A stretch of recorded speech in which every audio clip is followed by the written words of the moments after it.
வணக்கம். டான் தமிழொலியின் இரவு நேர பிரதான செய்திகளோடு இணைந்திருக்கும் நான் ஜெகநாதன் சஜித். முதலில் தலைப்புச் செய்திகள். ஜனாதிபதி செயலகத்துக்கு முன்பாக இன்று 3வது நாளாகவும் எதிர்ப்பு ஆர்ப்பாட்டம்.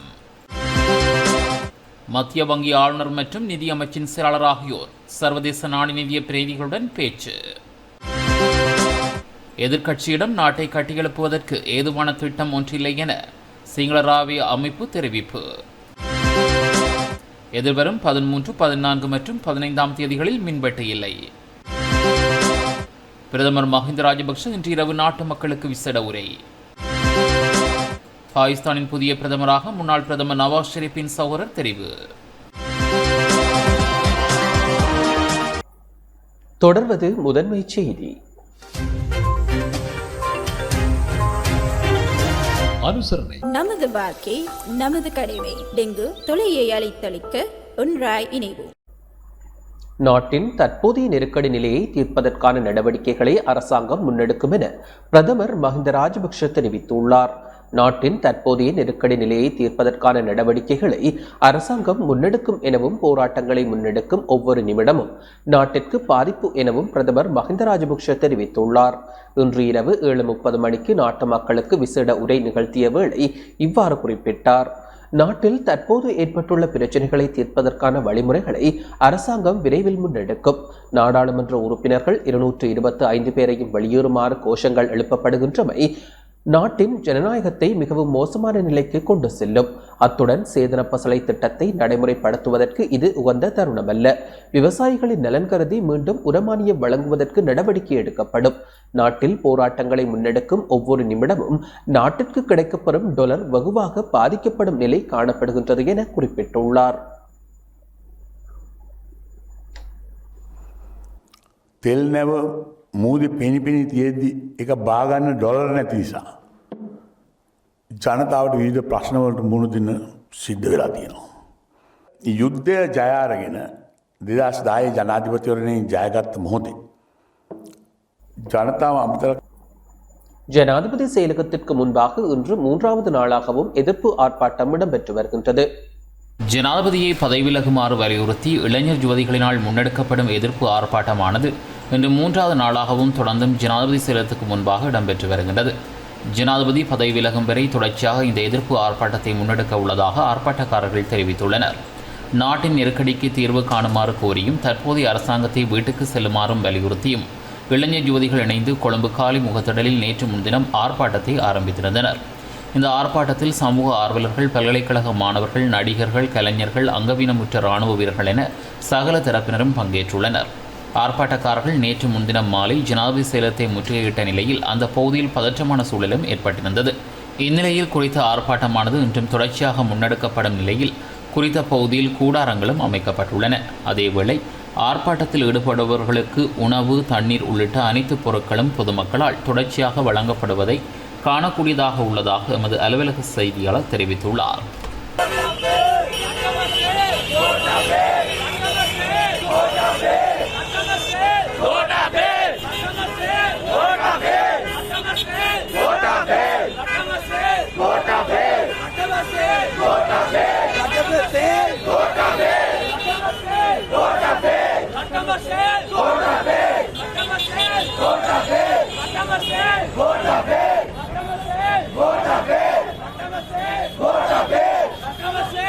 சிலாபத்தில் அரசாங்கத்துக்கு ஆதரவான மற்றும் அரசாங்கத்துக்கு எதிராக போராட்டத்தில் ஈடுபட்டவர்களுக்கு இடையில் மோதல் ஏற்பட்டது.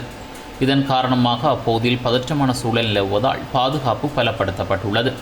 ஜனாதிபதி கோட்டாபய ராஜபக்சவை பதவி விலகுமாறு கோரி ஒரு தரப்பினரும், ஜனாதிபதி கோட்டாபய ராஜபக்சவுக்கு ஆதரவாக மற்றொரு தரப்பினரும் இன்று போராட்டத்தில் ஈடுபட்டனர். இதன்போது போராட்டத்தில் ஈடுபட்டவர்களுக்கு இடையில் மோதல் ஏற்பட்டது. இந்த இரு போராட்டங்களும் அரசியல் கட்சிகளால் முன்னெடுக்கப்பட்டமை சுட்டிக்காட்டத்தக்கது. பல்வேறு கோரிக்கைகளை முன்வைத்து இன்றைய தினம் யாழ்ப்பாணம் தெல்லிப்பளையில் ஆர்ப்பாட்டம் ஒன்று இடம்பெற்றது.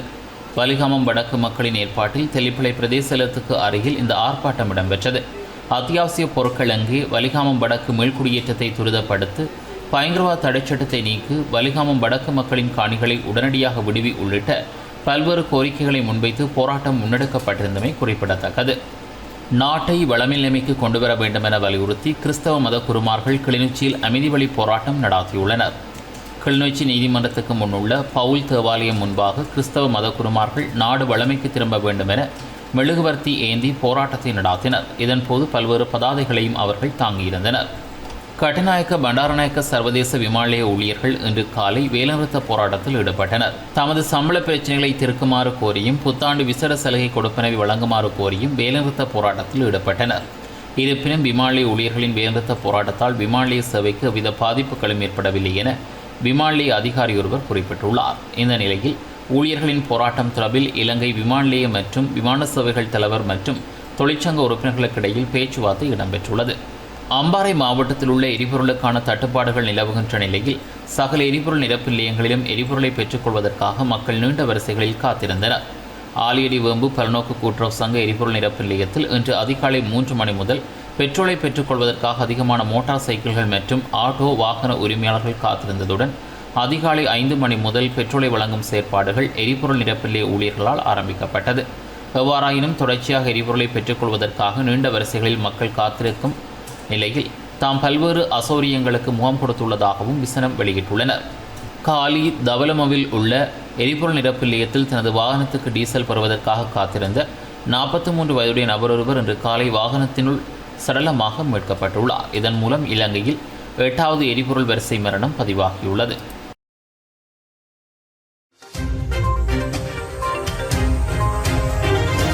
அனுசரணை நமது வாழ்க்கை நமது கடமை. டெங்கு தொலையை அழித்தளிக்க ஒன்றாய் இணைவோம்.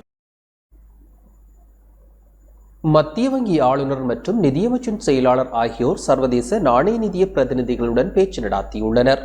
மத்திய வங்கி ஆளுநர் நந்தலால் வீரசிங்க மற்றும் நிதியமைச்சின் செயலாளர் KMM ஸ்ரீவர்த்தன ஆகியோர் சர்வதேச நாணய நிதிய பிரதிநிதிகளுடன் பேச்சு நடத்தியுள்ளனர்.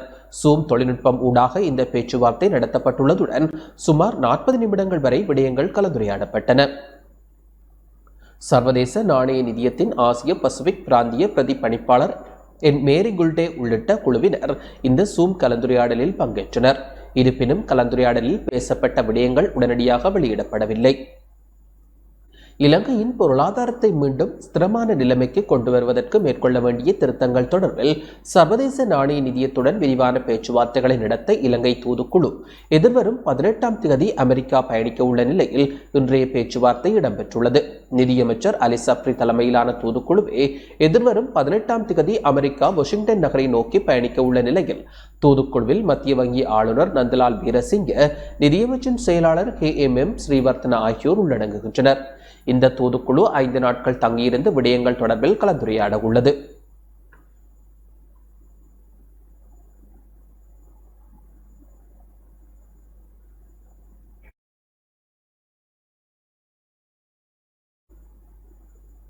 நெருக்கடி நிலைக்கு அரசாங்கம் பொறுப்பு கூற வேண்டும் என நாடாளுமன்ற உறுப்பினர் முஜிபுர் ரஹ்மான் தெரிவித்துள்ளார்.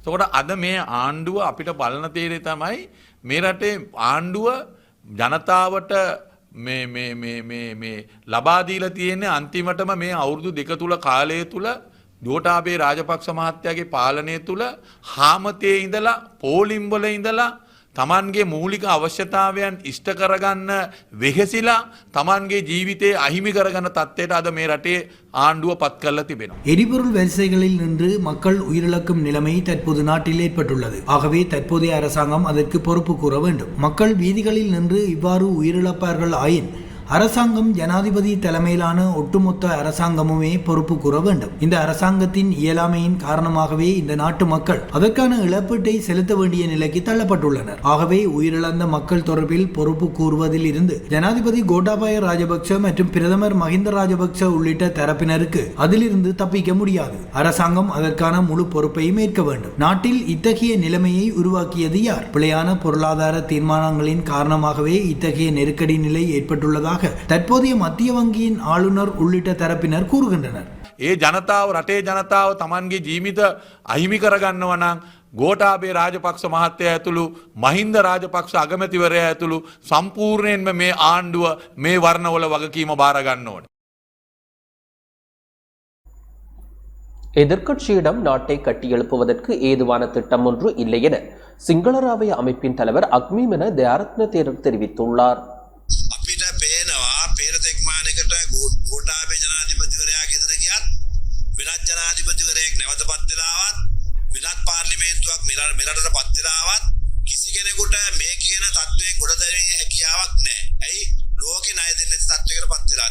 ஜனாதிபதி கோட்டாபய ராஜபக்சவை பதவி விலகுமாறு வலியுறுத்தி நாடு தழுவிய ரீதியில் எதிர்ப்பு ஆர்ப்பாட்டங்கள் முன்னெடுக்கப்படுகின்றன. குறிப்பாக ஜனாதிபதி செயலகத்திற்கு முன்பாகவே இந்த ஆர்ப்பாட்டங்கள் முன்னெடுக்கப்படுகின்றன. இந்த நிலையில் தற்போது நாடு கடன் எனும் வேலையில் சிக்குண்டுள்ளது. அதுவும் தற்போதைய அரசாங்கம் ஆட்சிக்கு வந்துள்ள நிலையில் எந்த நாட்டிடமும் கடன் வாங்க முடியாத அளவிற்கு எமது நாடு தள்ளப்பட்டுள்ளது. ஜனாதிபதி கோட்டாபய ராஜபக்ச தலைமையிலான அரசாங்கம் விலகி சென்ற பின்னர் மீண்டும் வேறு அரசாங்கம் ஆட்சி பொறுப்பை ஏற்றுக்கொள்ளும் பட்சத்திலும் கூட நாடு தற்போதைய நெருக்கடி நிலையிலிருந்து மீள்வது கடினமான விடயமாகும். தற்போதைய நிலையில் சர்வதேச நாணய நிதியத்தை நாடுவதாயின் பல்வேறு நிபந்தனைகளுக்கு உட்பட வேண்டிய நிலைமை காணப்படுகின்றது. எதிர்க்கட்சியிடமும் நாட்டை கட்டியெழுப்புவதற்கு ஏதுவான வேலை திட்டங்கள் இல்லை. மாறாக அவர்கள் வெறுமனே ஜனாதிபதியை வீட்டிற்கு செல்லுமாறு மாத்திரமே கூறுகின்றனர்.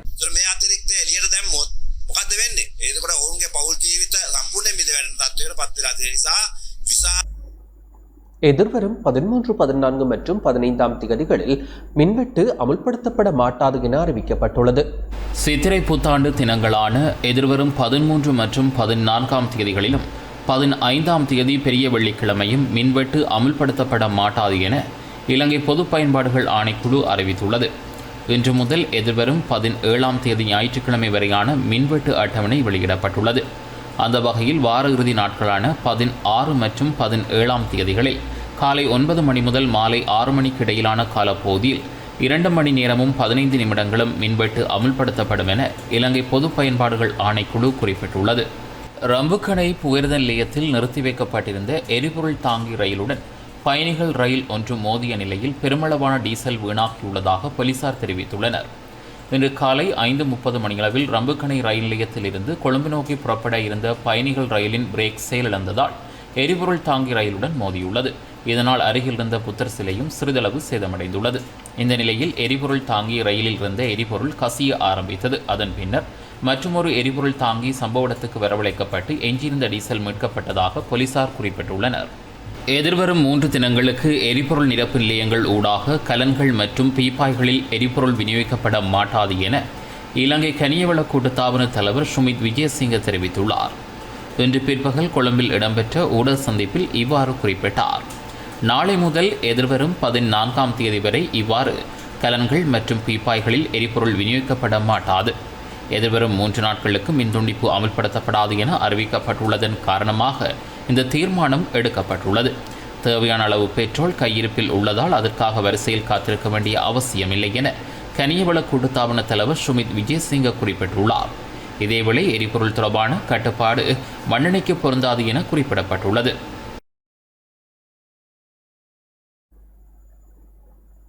தமிழீழ மக்கள் விடுதலைக் கழகத்தின் மத்திய குழு கூட்டம் இன்று நடத்தப்பட்டது. தமிழீழ மக்கள் விடுதலைக் கழகத்தின் மத்திய குழு கூட்டம் இன்று யாழ்ப்பாணம் இணுவில் பகுதியில் இடம்பெற்றது. இதன்போது கட்சியின் தேசிய மாநாட்டை விரைவில் நடத்த தீர்மானிக்கப்பட்டதுடன் அண்மையில் கட்சியின் பொதுச் செயலாளர் சதானந்தம் மரணமடைந்த நிலையில் அந்த வெற்றிடத்திற்கு தற்காலிகமாக ஒருவர் நியமிக்கப்பட்டார். இந்த கூட்டத்தில் நாடாளுமன்ற உறுப்பினர் தர்மலிங்கம் சித்தார்த்தன், வடக்கு மாகாண சபை முன்னாள் உறுப்பினர்களான ப. கஜதீபன், காசிவனேசன் உள்ளிட்ட பலர் பங்கேற்றனர். ஜனாதிபதி அவர்களுக்கு எதிராக குற்றவியல் பிரேரணை கொண்டு வரப்பட வேண்டும் என்ற ஒரு நடவடிக்கைகள் ஆரம்பிக்கப்பட்டிருக்கின்றது. குற்றவியல் பிரேரணையை பொறுத்தமட்டில் நாங்கள் தனியாக முடிவை எடுப்பதை காட்டிலும் தமிழ் தேசிய கூட்டமைப்பாக ஒரு முடிவு எடுத்தால்தான் அது பலமான முடிவாக இருக்கும். நம்பிக்கையில்லா பிரேரணை அரசாங்கத்தில் கொண்டு வரப்படுமானால் எந்த விதமான பிரேரணையையும் தமிழ் தேசிய கூட்டமைப்பாக நாங்கள் 3 கட்சிகளுமாக கலந்துரையாடி ஒரு முடிவை எடுக்க வேண்டும். இந்த நாட்டிலே இந்த யுத்தத்துக்காக செலவழிக்கப்பட்ட இந்த பெருந்தொகையான பணங்கள், அதற்காக புறப்பட்ட கடன்கள், அதனால் ஏற்பட்ட அழிவுகள், இப்படியான விஷயங்களால் தான் இந்த பொருளாதார பின்னடைவு ஆரம்பிப்பதற்கு காரணமாக இருந்திருக்கின்றது. ஆகவே ஒரு நியாயமான ஒரு தீர்வும் எட்டப்பட வேண்டும். தமிழ் மக்களுடைய அபிலாஷைகளை பூர்த்தி செய்யக்கூடிய தீர்வாக இருக்க வேண்டும். பல இடங்களிலே ஆர்ப்பாட்டங்கள் நடந்து கொண்டிருக்கின்றது. இதற்கு ஒரு சரியான பதிலை ஜனாதிபதி அவர்கள் கொடுக்க வேண்டும். கூறப்படுகின்ற முக்கியமான விஷயமே அவரை பதவி விலகும்படி. அவர் அதை செய்ய மாட்டார் என்று தான் நான் நினைக்கின்றேன்.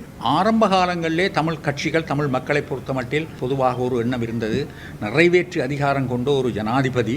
சில வேளைகளில் அவர் நிச்சயமாக தமிழ் வாக்குகளிலும் தங்கியிருக்கின்றபடியால் சில விஷயங்களை சாதகமாக அல்லது உண்மையாகவே நியாயமாக நடந்து தமிழ் மக்களுடைய பிரச்சனைகளுக்கு ஒரு தீர்வு காண்பார்கள் என்று. ஆனால் ஜே.ஆர். ஜெயவர்தனா காலம் துவக்கம் இன்று வரையும் அப்படியான ஒரு நிலைப்பாட்டை எடுக்கவில்லை. சில பேர் முயற்சித்திருக்கிறார்கள், ஆனால் அதற்கு ஒரு முடிவையும் காணவும் இல்லை. ஆகவே ஒரு தனிநபரிலே அதிகாரங்கள் முழுமையாக இருக்கக்கூடாது, அது ஒரு நாட்டுக்கு நல்ல விஷயம் அல்ல என்ற காரணத்தினால் அந்த முறைமை நீக்கப்பட வேண்டும் என்பதை நாங்கள் கேட்டிருக்கின்றோம். அதுக்கு சம்பந்தமான கதைகள் வருகின்ற போது, எங்களுடைய ஆதரவுகளை கேட்கின்ற போது அது சம்பந்தமாக நாங்கள் தொடர்ந்து நடவடிக்கைகள் எடுத்துக்கொண்டிருப்போம். அத்தியாவசிய மருந்து பொருட்களுக்கான தட்டுப்பாடு தொடர்ந்தும் நீடிப்பதாக அரசு மருத்துவ அதிகாரிகள் சங்கம் தெரிவித்துள்ளது. நாட்டில் நிலவும் அத்தியாவசிய மருந்து பொருட்களுக்கான தட்டுப்பாட்டை நிவர்த்தி செய்ய சர்வதேசத்தின் உதவியை நாடியுள்ளதாக அரசாங்க மருத்துவ அதிகாரிகள் சங்கத்தின் மத்திய செயற்குழு உறுப்பினர் வைத்தியர் வாசன் ரட்னசிங்கம் தெரிவித்துள்ளார். கொழும்பில் இன்று இடம்பெற்ற ஊடக சந்திப்பின் போதே இதனை தெரிவித்தார். இந்த நிலையிலே அத்தியாவசியமான மருந்து பொருட்களுக்குமான தட்டுப்பாடுகள் பல்வேறுபட்ட வைத்தியசாலைகளில் நிலவுகின்றதை அரச மருத்துவ அதிகாரிகள் சங்கம் கடந்த காலங்களில் உங்களுக்கு ஊடகம் மூலமாக அறிவித்திருந்தது. இந்த நிலையிலே தற்பொழுது அரச மருத்துவ அதிகாரிகள் சங்கம் என்ற ரீதியில் நாங்கள் இந்த சுகாதாரத்துறையில் ஏற்பட்டிருக்கின்ற அபாய நிலையை தணிப்பதற்காக உதவிகளை வெளிநாடுகளில் வாழுகின்ற இலங்கையர்கள் மற்றும் வெளிநாட்டு சமூகத்தினரை நாங்கள் கோரியிருக்கின்றோம். இதற்காக அரச மருத்துவ அதிகாரிகள் சங்கம் ஒரு குழுவையும் அமைத்து இந்த விடயங்களை இணைத்து செயற்படுத்துவதற்காக அமைத்துள்ளது. ஆகவே இந்த நிலையில் தற்பொழுது சுகாதார அமைச்சும் கூட இந்த நிலையை உணர்ந்து தங்களுக்கான இந்த இணைப்பை செய்வதற்காக ஒரு வைத்தியரை அறிவித்திருக்கின்றது. ஆகவே இந்த நிலையிலே அரச மருத்துவ அதிகாரிகள் சங்கம் என்ற ரீதியில் எங்களுக்கு கிட்டத்தட்ட 1000க்கும் மேற்பட்ட தொலைபேசி அழைப்புகள் பல்வேறுபட்ட உலக நாடுகளில் வசிக்கின்ற இலங்கையர்கள் மூலம் வருகை தந்திருக்கின்றது. அவர்கள் யாவரும் எங்களுடைய நாட்டில் இருக்கின்ற மக்களுடைய சுகாதாரத்தை கருத்தில் கொண்டு எங்களுக்கு உதவி செய்ய முன்னெடுத்திருக்கின்றார்கள். ஆகவே இந்த நிலையிலே ஒரு வெளிப்படையான பொறிமுறை ஒன்றை உருவாக்கும் பொருட்டு அரச மருத்துவ அதிகாரிகள் சங்கம் சரியான விதத்தில் சரியான அங்கத்துவத்தை கொண்டு இந்த குழுவை அமைக்கும்படி சுகாதார சேவைகள் பணிப்பாளர் நாயகத்திடம் கடிதம் மூலம் கோரியிருக்கின்றது. ஆகவே இந்த தெளிவான குழு மூலம் நாட்டு மக்கள் அனைவரும் எதிர்பார்க்கின்ற சகல உதவிகளையும் செய்ய வெளிநாடுகளில் வாழ்கின்ற இலங்கை சமூகத்தினர் அதே போன்று சர்வதேச சமூகத்தினர் காத்திருக்கின்றனர் என்பதை தெளிவாக புலப்படுகின்றது. அத்தோடு அரச மருத்துவ அதிகாரிகள் சங்கம் என்ற ரீதியில் நாங்கள் இன்றைய தினம் புதிதாக நியமிக்கப்பட்ட மத்திய வங்கியினுடைய ஆளுநருக்கு ஒரு தெளிவான கடிதத்தினை அனுப்பியிருக்கின்றோம். அந்த கடிதத்திலே நாங்கள் குறிப்பிட்ட விடயம் என்னவெனில், அதாவது கொரோனா காலப்பகுதியிலே மக்கள் எதிர்நோக்குகின்ற பிரச்சனைகளை அதே போன்று கொரோனா நோயாளிகளுக்கு ஏற்படுகின்ற சிகிச்சையை சரியான முறையில் செய்வதற்காக, அத்தோடு சுகாதார சேவையினை மிகவும் சீராக வினத்திறனாக செயற்படுத்துவதற்காக நாட்டு மக்களினால் அதே போன்று நாட்டிலே கரிசனை கொண்டு உதவி செய்ய முன்வந்திருப்பவர்களினால் உருவாக்கப்பட்ட இட்டுகம நிதியத்தினூடாக 2 பில்லியனுக்கும் அதிகமான பணமானது சேகரிக்கப்பட்டிருக்கின்றது. இந்த பணத்தை கையாளுவதற்கான அதிகாரம், அதாவது இந்த செயற்திட்டத்தினுடைய தலைவராக செயற்படுகின்ற மத்திய வங்கி ஆளுநருக்கே உரியதாக இருக்கின்றது. முல்லைத்தீவு மாங்குளம் வைத்தியசாலை ஊழியர்கள் இன்று போராட்டத்தில் ஈடுபட்டனர். மருத்துவம் மக்களின் அடிப்படை உரிமை என வலியுறுத்தி முல்லைத்தீவு மாங்குளம் வைத்தியசாலை ஊழியர்கள் இன்று போராட்டத்தில் ஈடுபட்டனர். நாட்டில் ஏற்பட்டுள்ள நெருக்கடி நிலையை அடுத்து மக்களின் மருத்துவ தேவைகளை பூர்த்தி செய்ய முடியாத நிலை ஏற்பட்டுள்ளதையும் மருந்து பொருட்களின் தட்டுப்பாட்டு நிலைமையையும் வெளிக்காட்டும் முகமாக இன்று மாங்குளம் வைத்தியசாலைக்கு முன்பாக கவனஈர்ப்பு போராட்டம் முன்னெடுக்கப்பட்டது. இன்று காலை 11 மணியளவில் மாங்குளம் வைத்தியசாலை மருத்துவர்கள் ஊழியர்கள் இணைந்து போராட்டத்தை முன்னெடுத்தனர். இதன்போது மருத்துவம் மக்களின் அடிப்படை உரிமை, மக்களின் உயிர்களுடன் விளையாட வேண்டாம், மருத்துவ பற்றாக்குறையை நிவர்த்தி செய், இலவச சுகாதாரம் ஆபத்தில் உள்ளது, அனைவரது உயிர்களும் ஆபத்தில் உள்ளன, இன்று இலவச மருத்துவம் இழந்த நிலையில் இலங்கை மக்கள் என வாசகங்கள் எழுதப்பட்ட பதாதைகளை தாங்கியவாறு போராட்டம் முன்னெடுக்கப்பட்டது. இன்றைக்கு எங்களோட நாட்டில் பல்வேறு வைத்தியசாலைகளில் எங்களோட வைத்தியசாலை உள்ளடங்களாக பல்வேறு மருத்துவ பற்றாக்குறையை எதிர்நோக்கி கொண்டிருக்கிறோம். மருத்துவ பொருட்களும் மருத்துவ உபகரணங்களுக்கும் பற்றாக்குறை ஒன்று நிலவி கொண்டிருக்கிறது. இதனால் மக்கள் பெரிதும் பாதிக்கப்பட்டிருக்கிறார்கள். குறிப்பாக எங்களோட பிரதேசத்து மக்கள் குறைந்த அளவு வருமானத்தை கொண்ட மக்கள் தனியார் வைத்திய வசதிகள் எதுவும் இல்லாத இடத்தில் தனியாக எமது வைத்தியசாலையை மட்டும் மருத்துவ தேவைகளுக்காக நம்பியிருக்கும் மக்களை கொண்ட இடத்தில் மக்கள் இந்த பிரச்சனையால் மிகவும் பாதிக்கப்பட்டிருக்கிறார்கள். இந்த போராட்டத்தை முன்னெடுப்பதன் மூலமாக நாங்கள் உரிய நிர்வாகத்தினருக்கும் உரிய அதிகாரிகளுக்கும் இந்த பிரச்சனையை பற்றி தெரியப்படுத்துவதனூடாக நல்லதொரு முகாமைத்துவம் கிடைக்கும் என்று நம்புகிறேன். மன்னாரில் கடும் மழையால் மக்களின் இயல்பு வாழ்க்கை பாதிக்கப்பட்டுள்ளது. நாட்டில் ஏற்பட்டுள்ள சீரற்ற காலநிலை காரணமாக மன்னார் மாவட்டத்தில் தொடர்ச்சியாக பெய்து வரும் கடும் மழை காரணமாக மக்களின் இயல்பு வாழ்க்கை பாதிக்கப்பட்டுள்ளது. மக்களின் நடமாட்டமும் குறைவடைந்துள்ளது. பல வீதிகள் நீரில் மூழ்கியுள்ளதோடு குடியிருப்புகளுக்குள்ளும் வெள்ள நீர் உட்புகுந்துள்ளது. விவாக பதிவாளர்களுக்கான நியமனம் வழங்கும் நிகழ்வு மட்டக்களப்பில் இடம்பெற்றது. கிராமிய விவாக பிறப்பு இறப்பு மற்றும் முஸ்லிம் விவாக பதிவாளர்களுக்கான நியமனம் வழங்கும் நிகழ்வு இன்று மட்டக்களப்பில் நடைபெற்றது. மட்டக்களப்பு மாவட்டத்தில் மிக நீண்ட காலமாக வெற்றிடமாக காணப்பட்ட 7 பதிவாளர் பிரிவுகளுக்கான கிராமிய விவாக பிறப்பு இறப்பு மற்றும் முஸ்லிம் விவாக பதிவாளர்களுக்கான வெற்றிடங்களுக்கான பதிவாளர் நியமனங்களை வழங்கி வைக்கும் நிகழ்வு மாவட்ட அரசாங்க அதிபர் கே கருணாகரன் தலைமையில் மட்டக்களப்பில் நடைபெற்றது. மட்டக்களப்பு மாவட்ட செயலகம் மாநாட்டு மண்டபத்தில் பிரதி பதிவாளர் நாயகம் திணைக்கள கிழக்கு பிராந்திய அலுவலக பிரதி பதிவாளர் நாயகம் கே திருவருள் ஏற்பாட்டில் மட்டக்களப்பு மாவட்ட அரசாங்க அதிபர் கே கருணாகரன் தலைமையில் 7 பதிவாளர்களுக்கான நியமன கடிதங்கள் வழங்கப்பட்டன. மட்டக்களப்பு மாவட்டத்தின் வாழைச்சேனை, ஈராவூர், வவுனதீவு, களுவாஞ்சிக்குடி மற்றும் காத்தான்குடி ஆகிய பிரதேச செயலக பிரிவுகளுக்கான 7 பதிவாளர்களுக்கான நியமனங்களே இதன்போது வழங்கி வைக்கப்பட்டன.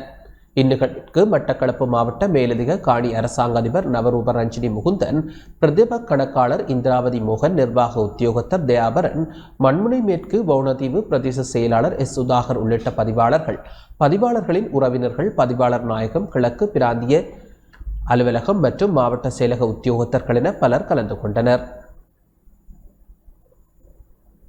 முதல் தடவையாக 7 பேரை செங்கலடி, வவுனதீவு, காத்தாங்குடி, களுவாஞ்சோடி போன்ற இடங்களுக்கான பதிவாளர்களை இறப்பு பதிவாளர்கள் மற்ற திருமண பதிவுகளை புரிகின்ற பதிவாளர்களை ஒட்டுமொத்தமாக கிராமிய பதிவாளர்கள் என்று சொல்வார்கள். எனவே இந்த கௌரவமான பதவியை வழங்குவதிலே நாங்கள் மகிழ்ச்சி அடைகின்றோம். உங்களுக்கு எங்களது நல்வாழ்த்துக்களை தெரிவித்துக் கொள்கின்றோம். புது வருட வாழ்த்துக்களை தெரிவித்துக் கொள்கின்றோம். உங்களது குடும்பத்திலே நீங்கள் இன்றிலிருந்து ஒரு கௌரவமான பிரஜைகளாக அங்கீகரிக்கப்படுகின்றீர்கள். உங்களது குடும்பத்தில் மாத்திரமல்ல, உங்களது கிராமத்தில் மாத்திரமல்ல, உங்களது பகுதியிலே என்ற அடிப்படையிலே உடை அணிந்து போகின்ற பொழுது, மனிதர்களுடன் கதைக்கின்ற பொழுது பக்குவமாக செம்மையாக உங்களது பண்புகளை வளர்த்து நல்ல தலைவர்களாக அந்த பகுதியில் நடமாட வேண்டும் வாழ்த்தி உங்கள் எல்லோருக்கும் எங்களது மாவட்ட செயலகத்தின் சார்பிலே மனந்திறந்த வாழ்த்துக்களையும் கூறி இந்த பதவியை வழங்குவதிலே நாங்கள் கௌரவம் அடைகின்றோம். நீங்களும் அந்த கௌரவத்தை காப்பாற்ற வேண்டும் என்று.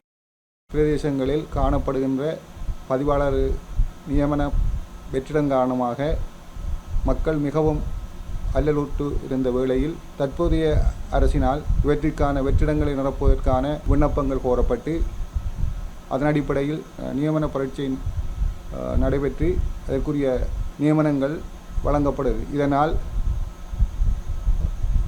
கஷ்ட பிரதேசங்கள் வாழ்கின்ற பொதுமக்கள் தாங்கள் எதிர்நோக்கிய பிரச்சனைகளை இலகுவாக தீர்த்து கொள்வதற்கு இது ஒரு வசதியாக அமைந்துள்ளது என்பதை தெரிவித்துக் கொள்வதில் நான் மகிழ்ச்சி அடைகின்றேன். யாழ்ப்பாணம் நெடுந்தீவில் சுமார் 8 மில்லியன் ரூபாய் பெறுமதியான ஐஸ் போதைப்பொருள் மீட்கப்பட்டுள்ளது. யாழ்ப்பாணத்தில் சுமார் 8 மில்லியன் ரூபாய் பெறுமதியான 1 கிலோகிராம் அளவிலான ஐஸ் ரக போதைப்பொருள் மீட்கப்பட்டுள்ளது.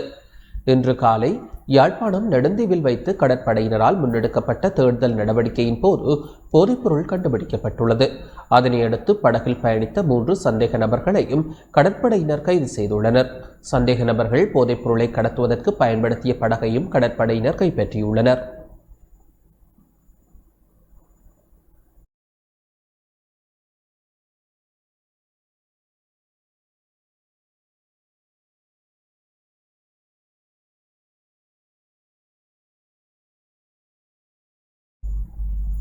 நிதி நெருக்கடிக்கான பொறுப்பை ஏற்றுக்கொண்டு ஜனாதிபதி பதவி விலக வேண்டும் என தமிழ் தேசிய கூட்டமைப்பு வலியுறுத்தியுள்ளது.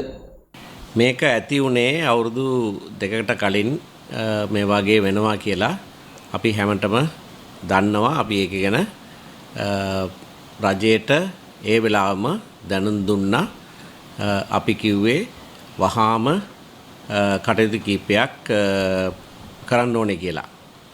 එනමුත් රජයේ ඒ වෙලාවේ කියන්න හිටියේ නෑ අපිට පුළුවන් මේකෙන් ගොඩ එන්න කියලා ඒ වගේ ප්‍රශ්නයක් එන බව පිළිගත්ත නැහැ. எமது நாடு தற்போது பாரிய பொருளாதார நெருக்கடியை எதிர்கொண்டுள்ளது. இது யாவரும் அறிந்தது. 2 வருடங்களுக்கு முன்னரே இவ்வாறான ஒரு பிரச்சனை ஏற்பட போகின்றது என்பதை நாம் அரசாங்கத்திற்கு முன்கூட்டியே அறிவித்து விட்டோம். உடனடியாக பல நடவடிக்கைகளை முன்னெடுக்க வேண்டும் என்றும் நாம் கோரிக்கை விடுத்தோம். எனினும் அரசாங்கமானது அதனை மறுத்து எம்மால் பிரச்சனைகளில் இருந்து மீண்டெழுந்து வர முடியும் என்றே கூறியது. அதே போன்று இவ்வாறானதொரு பிரச்சனை ஏற்பட போகின்றது என்பதையும் அரசாங்கம் அப்போது ஏற்றுக்கொள்ளவில்லை. இவ்வருடத்தின் ஜனவரி மாதத்திலும் இவ்விடயம் தொடர்பில் நாங்கள் கூறியதை அரசாங்கம் ஏற்றுக்கொள்ளாததால் பாராளுமன்றத்தில் நான் பொது நிதிக்குழுவின் தலைவராக செயற்பட்டதால் பொது நிதி தொடர்பில் எதிர்பார்ப்பு காணப்பட்டதால் கட்சித் தலைவர்களின் கூட்டத்தை கூட்டி ஜனவரி 25ஆம் தேதி நாம் கலந்துரையாடலில் ஈடுபட்டோம். அந்த கலந்துரையாடலின் பின்னர் மீண்டும் பிப்ரவரி 10ஆம் தேதி கூடி கலந்துரையாடலில் ஈடுபட்டோம். இந்த இரு கூட்டங்களிலும் பொருளாதார துறையில் சிரேஷ்ட நிபுணர்கள் கலந்து கொண்டு அடுத்த கட்ட நடவடிக்கைகள் தொடர்பிலான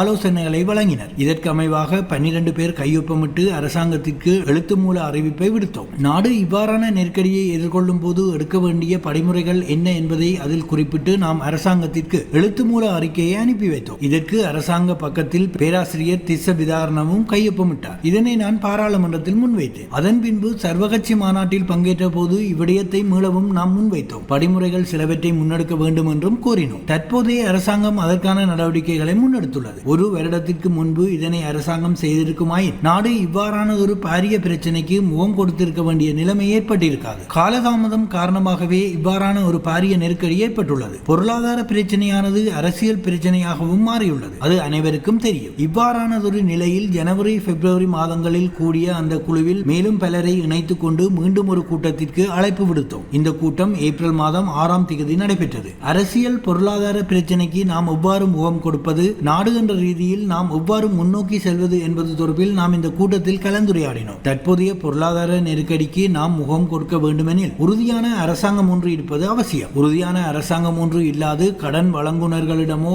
சர்வதேச நாணய நிதியத்திடமோ சென்று கதைக்க முடியாது. எனவே அந்த உறுதித்தன்மையை நாம் எவ்வாறு ஏற்படுத்திக் கொள்வது என்பது தொடர்பில் நாம் கலந்துரையாடினோம். எனினும் இதன்போது தீர்மானங்கள் எதனையும் எடுக்க முடியாமல் போனது. ஏனெனில் அரசாங்கத்தில் அங்கம் வகித்த பாராளுமன்ற உறுப்பினர்கள் சிலர் சுயாதீனமாக செயல்படுவதாக அறிவித்துவிட்டனர். இதற்கு அமைவாக 3 குழுக்கள் சுயாதீனமாக இயங்குகின்றன. சுயாதீனமாக இயங்குபவர்களின் நிலைப்பாடு தொடர்பில் நமக்கு தெரியாது. ஒன்று அரசாங்கத்தின் பக்கம் இருக்க வேண்டும், இல்லையேல் எதிர்க்கட்சியின் பக்கம் இருக்க வேண்டும். அவர்கள் தொடர்ந்தும் அரசாங்கத்தின் பக்கம் இருக்கின்றார்கள். இருந்து கொண்டு தாம் சுயாதீனமாக செயல்படுவதாக அறிவித்துள்ளனர். இவ்வாறான சந்தர்ப்பத்தில் அரசாங்கம் மாறுவது தொடர்பிலும் வேறு ஒரு அரசாங்கம் உருவாகுவது தொடர்பிலும் எம்மால் கூற முடியாது. ஜனாதிபதி கோட்டாபய ராஜபக்ஷ பதவி விலக வேண்டும் என்ற கோரிக்கையே தற்போது வலுப்பெற்று வருகின்றது. எதிர்க்கட்சி என்ற முறையில் நாம் அதனையே கூறுகின்றோம். நாட்டில் தற்போது ஏற்பட்டுள்ள பொருளாதார நெருக்கடிக்கான பொறுப்பை ஏற்றுக்கொண்டு ஜனாதிபதி பதவி விலக வேண்டும் என்ற நிலைப்பாட்டிலேயே நாமும் உள்ளோம். எனினும் ஜனாதிபதி பதவி விலகினாலும் கூட இதற்கு ஒரு தீர்வு கிடைக்காது. அதற்கு நாம் முகம் கொடுக்க வேண்டும். எனவே அது தொடர்பிலும் நாம் தொடர்ச்சியாக கலந்துரையாடலில் ஈடுபட்டு வருகின்றோம். ඒ අනුව අපි 12 දෙනා අස්සම් කරලා ලිකි රජයට මේ ලිඛිතව දැනුම් දුන්නා. මේ වගේ අර්බුදයට රට මුහුණ දෙනවා නම් අපි වහාම කරන්න ඕනේ ක්‍රියාවලිය ස්ටෙප්ස් වලින් අපි අඳුරගත්තා. මේක කරන්න ඕනේ කියලා අපි කිව්වා.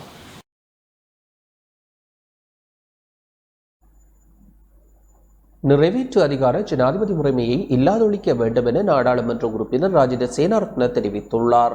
සෑම රටකම ශ්‍රී ලාංකිකෙන් වෙසෙන හැම රටකම ප්‍රධාන නගරවලට ශ්‍රී ලාංකිකයෝ රැස් වෙනවා. ඒ ශ්‍රී ලාංකිකයෝ රැස් වෙලා ගෝටා ගෝහෝම් කියන සටන් පාඨ යටතේ හැම තැනකම මේ ගෝඨාභයට යන්නේ කියලා කියනවා. මේ අයම තමයි 2019 වෙනකොට සිංහ කොඩි අතේ දරාගෙන ගෝඨාභයව ගේන්න ඒ හැම නගරයකම වීදි වැස්ස අය. நாட்டு மக்கள் முழு ராஜபக்ச குடும்பத்தையும் வீட்டிற்கு செல்லுமாறு வலியுறுத்தி ஆர்ப்பாட்டத்தை ஆரம்பித்துள்ளனர். அத்தியாவசிய பண்டங்களுக்கு ஏற்பட்டுள்ள தட்டுப்பாடு, மின்சார தடை, எரிபொருள் தட்டுப்பாடு உள்ளிட்ட காரணங்களாலேயே மக்கள் இவ்வாறாக அவர்களை வீட்டுக்கு செல்லுமாறு வலியுறுத்தி எதிர்ப்பு நடவடிக்கைகளில் ஈடுபடுகின்றனர். அதற்கு மேலதிகமாக ஜனாதிபதி செயலகம் மக்களினால் சுற்றி வளைக்கப்பட்டுள்ளது. இதன் காரணமாக ஜனாதிபதிக்கு ஜனாதிபதி செயலகத்திற்கு செல்ல முடியாத நிலை ஏற்பட்டுள்ளது. அத்தகைய நிலைக்கே எமது நாடு தள்ளப்பட்டுள்ளது. இந்த நிலையில் அரசாங்க எதிராக நம்பிக்கையில்லா பிரேரணையை கொண்டு வருவதற்கான நடவடிக்கைகளை நாம் முன்னெடுக்க உள்ளோம். இதில் 113 பேர் ஆதரவளிக்கும் பட்சத்தில் அதற்கான நடவடிக்கைகளை முன்னெடுக்க முடியும். ஆளும் கட்சியில் இருந்து சுயாதீனமாகியுள்ள குழுவினருடன் அதற்கான கலந்துரையாடல்களை முன்னெடுக்க உள்ளோம். அதற்கு அடுத்ததாக ஜனாதிபதிக்கு எதிராகவும் பிரேரணை ஒன்றை கொண்டு வர உள்ளோம். 150 பாராளுமன்ற உறுப்பினர்களின் ஆதரவு இருந்தால் அதனை பாராளுமன்றத்தில் கொண்டு வர முடியும். அதனை அடுத்து இத்தகைய முறைமையில் ஒருவரை வீட்டுக்கு அனுப்பிவிட்டு அந்த முறைமையை தொடர்ச்சியாக வைத்திருப்பது நம்முடைய நோக்கமல்ல. நிறைவேற்று அதிகார ஜனாதிபதி முறைமையை இல்லாதொழிப்பதே நம்முடைய நோக்கமாகும். එකක් තමයි මේ රජයට එරෙහිව විශ්වාස භංගයක් ඉදිරිපත් කිරීම. ඒකට අවශ්‍ය 113යි අපිට ඡන්ද. ඒ මේ മന്ത്രിවරු 113ක් අපිට සහයෝගය දෙනවා නම් මේ ආණ්ඩුව මේ පාර්ලිමේන්තුවේ තුලින් මේ කැබිනට් මණ්ඩලයට එරෙහිව සහ ආණ්ඩුවට එරෙහිව මේ අග්‍රාමාත්‍යවරයාට එරෙහිව මේ පනත සම්මත වෙනවා. இலங்கை ரூபாவின் பெறுமதி மீண்டும் சரிவை சந்தித்துள்ளது. இலங்கை மத்திய வங்கியினால் வெளியிடப்பட்ட நாணய மாற்று விகிதங்களின்படி அமெரிக்க டாலர் ஒன்றின் விற்பனை விலை இன்று 327 ரூபாவாக பதிவாகியுள்ளது. அமெரிக்க டாலரின் கொள்வனவு விலை 316 ரூபாவாக பதிவாகியுள்ளது. இலங்கையில் அனுமதி பெற்ற பல வர்த்தக வங்கிகள் இன்று அமெரிக்க டாலர் ஒன்றின் விற்பனை விலையை 330 ரூபாவாக அறிவித்துள்ளன.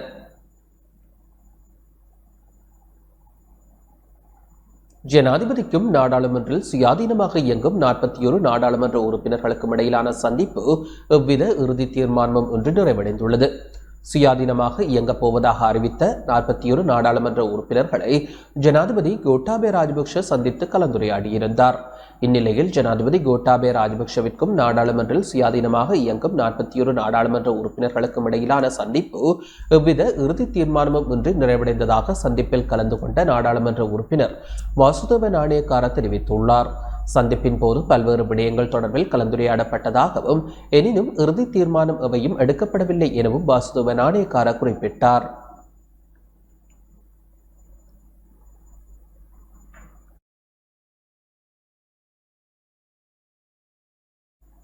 யாழ்ப்பாணம் போதனா வைத்தியசாலையில் மலேரியா தொற்றுடன் நோயாளியொருவர் இனம் காணப்பட்டுள்ளார். யாழ்ப்பாணம் தொண்டைமனாறு பகுதியைச் சேர்ந்த 29 வயதுடைய இளைஞர் மலேரியா காய்ச்சலுடன் இனம் காணப்பட்டுள்ளார். சில நாட்களுக்கு முன்னர் நைஜீரியா நாட்டிலிருந்து திரும்பி வந்த நிலையில் கடுமையான காய்ச்சலுக்கு உள்ளாகிய நிலையில் பருத்தித்துறை ஆதார வைத்தியசாலையில் சிகிச்சைக்காக அனுமதிக்கப்பட்ட இளைஞன் மேலதிக சிகிச்சைக்காக யாழ் போதனா வைத்தியசாலைக்கு மாற்றப்பட்டார். யாழ் போதனா வைத்தியசாலையில் மேற்கொள்ளப்பட்ட வைத்திய பரிசோதனையில் குறித்த இளைஞனுக்கு மலேரியா தொற்று உள்ளமை கண்டறியப்பட்டது. வெளிநாட்டில் இருந்து வருவோர் காய்ச்சலுக்கு ஆளானால் உடனடியாக அருகில் உள்ள வைத்தியசாலைகளுக்கு சென்று சிகிச்சை பெறுமாறு வைத்தியர்கள் அறிவுறுத்தியுள்ளனர். மலேரியா அற்ற நாடுகளின் பட்டியலில் இலங்கை இடம்பெற்றுள்ள போதிலும் வெளிநாடுகளில் இருந்து வருபவர்களினால் மலேரியா பரவல் அச்சம் ஏற்பட்டுள்ளமை குறிப்பிடத்தக்கது.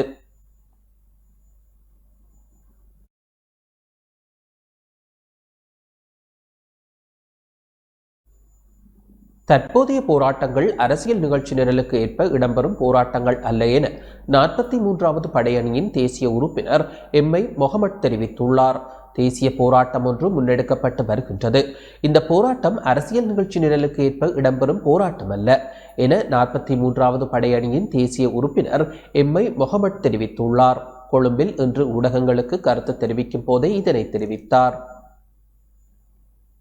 நாடு பூராக இளைஞர்களும் யுவதிகளும் வயது பேதமின்றி தாய்மார் தங்களுடைய குழந்தைகளை சுமந்து கொண்டு ஒரு பெரிய போராட்டத்தில், தேசிய போராட்டத்தில் ஈடுபட்டிருக்கின்றார்கள். இந்த போராட்டம் ஒரு அரசியல் நிகழ்ச்சி நிரலில் நடக்கும் போராட்டம் அல்ல. இது பொதுமக்கள் தானாகவே முன்வந்து இந்த போராட்டத்தில் அவர்கள் ஈடுபட்டிருக்கின்றார்கள். இந்த போராட்டத்தில் அவர்கள் சொல்வது என்னவென்றால், இப்போது இருக்கின்ற ஜனாதிபதி அவர்களை பதவி துறந்து விலகி வீட்டுக்கு செல்லுமாறு கோஷமிடுகின்றார்கள். கோட்டா கோ ஹோம் என்று சொல்கின்றார்கள். அது மட்டுமல்லாமல் இந்த அரசாங்கத்துடன் அவர்கள் இருக்கின்ற நம்பிக்கையை இழந்து விட்டார்கள். இந்த அரசாங்கத்தை அவர்கள் நம்புவதற்கு இன்னும் இதுக்கு மேலும் தயாரில்லை என்று கோஷமிடுகின்றார்கள். எனவே ராஜபக்ஷ அரசாங்கம் பதவியிலிருந்து நீங்க வேண்டும் என்று அவர்கள் கோஷமிடுகின்றார்கள். இதற்கு காரணம் என்ன? நாங்கள் இதற்கு காரணத்தை தேடி பார்க்கும் பொழுது எங்களுக்கு நல்லா தெரியும், கோட்டாபே ராஜபக்ஷ அவர்கள் தான் ஜனாதிபதியாக பொறுப்பேற்று சில தினங்களிலேயே ஏற்கனவே இருந்த வரிக்கான சலுகையை வழங்கி ஒரு வரிச்சலுகையை மேற்கொண்டார். இதன் அடிப்படையில் நாட்டின் வருமானம் கிட்டத்தட்ட 400-500 மில்லியனுக்கு மேலான வருமான இழப்பை நாடு சந்திக்கின்றது. எனவே அந்த முடிவு மிக மோசமான ஒரு விளைவை நாட்டிலே ஏற்படுத்தி வைத்திருக்கின்றது. அதனால் நடந்தது என்னென்று நாங்கள் தேடி பார்க்கின்ற பொழுது, இன்று காசு அச்சடித்து பணம் அச்சடித்து 5000 ரூபாய்கள் 1000 ரூபாய்கள் நோட்டுகளை வெறுமனே அச்சடித்து நாட்டிலே புழங்கவிட்டு நாட்டிலே பணவீக்கத்தை ஏற்படுத்தி கிட்டத்தட்ட எங்களுடைய ரூபாயின் பெறுமதி 33% மேல் நஷ்டமடைவதற்கு அல்லது பெறுமதி இழப்பதற்கு இவர்கள் இந்த நடவடிக்கை காரணமாக இருந்தது என்பது நாங்கள் அறிந்த உண்மை. இவர்கள் ஆட்சியை பொறுப்பெடுக்கும் பொழுது 7.5% இருந்த பில்லியன் டாலராக இருந்த டாலர் பெருமானம் இன்று 1 பில்லியனா 800 மில்லியனா என்ற கேள்வி எழும் அளவுக்கு அது இல்லாமல் போயிருக்கின்றது. எனவே அத்தியாவசிய பொருட்களை கொண்டு வருவதற்காக எங்களிடம் இப்போது டாலர் இல்லை. தொடர்வது உலகச் செய்திகள்.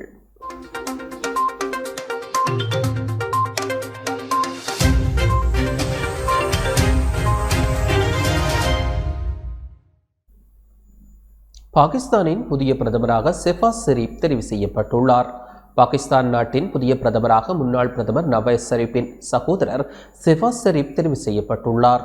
3 முறை பிரதமராக இருந்த நவாஸ் ஷெரீப் 70 வயது இளைய சகோதரரும் எதிர்க்கட்சித் தலைவருமான ஷெஹ்பாஸ் ஷெரீப் பிரதமராக தெரிவு செய்யப்பட்டுள்ளார். பாகிஸ்தான் தெஹ்ரீக்-இ-இன்சாஃப் தலைவர் ஷா மஹமூத் குரேஷியும் வேட்புமனுக்கள் அங்கீகரிக்கப்பட்டு நேற்று பிரதமர் பதவிக்கான போட்டியில் இருந்தனர். எனினும் பாகிஸ்தானுக்கு வரலாற்று சிறப்புமிக்க முதல் நிகழ்வாக பிரதமர் இம்ரான்கான் நம்பிக்கையில்லா தீர்மானத்தின் மூலம் பிரதமர் பதவியிலிருந்து நீக்கப்பட்டதைத் தொடர்ந்து ஷெஹ்பாஸ் ஷெரீப் புதிய பிரதமராக தெரிவு செய்யப்பட்டுள்ளார்.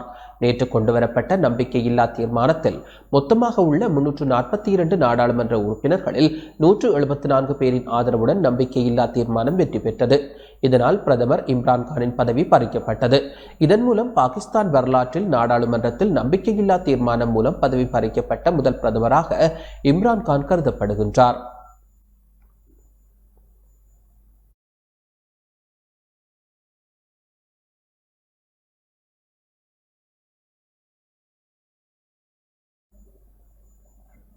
இத்துடன் இந்த செய்தி அறிக்கை நிறைவடைகின்றது. வணக்கம்.